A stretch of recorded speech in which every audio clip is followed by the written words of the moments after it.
Salam Indonesia. Anda menyaksikan berita terkini bersama saya Pradana Adiputra. Pemirsa, Dinas Perhubungan Kota Denpasar bersama Satpol PP, TNI dan Polri memperpanjang pemeriksaan kelengkapan administrasi kependudukan dan hasil rapid test negatif arus balik penduduk pendatang atau duktang di pos penyekatan Ume Anyar Ubung Denpasar Utara sampai 31 Mei 2021.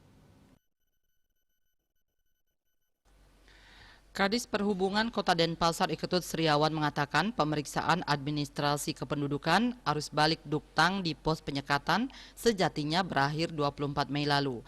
Namun ada himbauan dari Satgas COVID-19 dan kepolisian selaku ujung tombak penegakan hukum di pos penyekatan akhirnya diperpanjang lagi 1 minggu.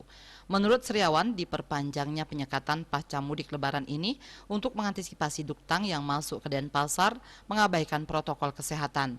Pihaknya terus melakukan koordinasi dengan Ketua Forum Kades, Lurah, agar pengetatan arus balik mudik duktang diintegrasikan dengan aparat desa kelurahan sampai ke Kaling, Kadus untuk memperketat pengawasan wilayah masing-masing.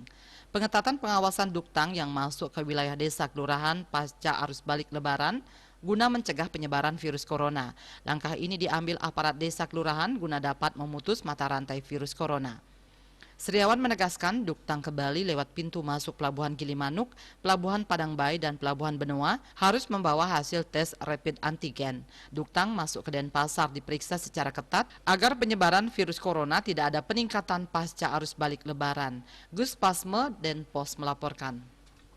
Untuk mencegah penyebaran COVID-19, ingat pesan Ibu, selalu terapkan 3M, wajib memakai masker, wajib mencuci tangan, dan wajib menjaga jarak, serta wajib menghindari kerumunan. Dengan penerapan perilaku 3M, Indonesia segera terbebas virus corona menuju Indonesia maju. Tetaplah bersama Bali TV. Salam Indonesia.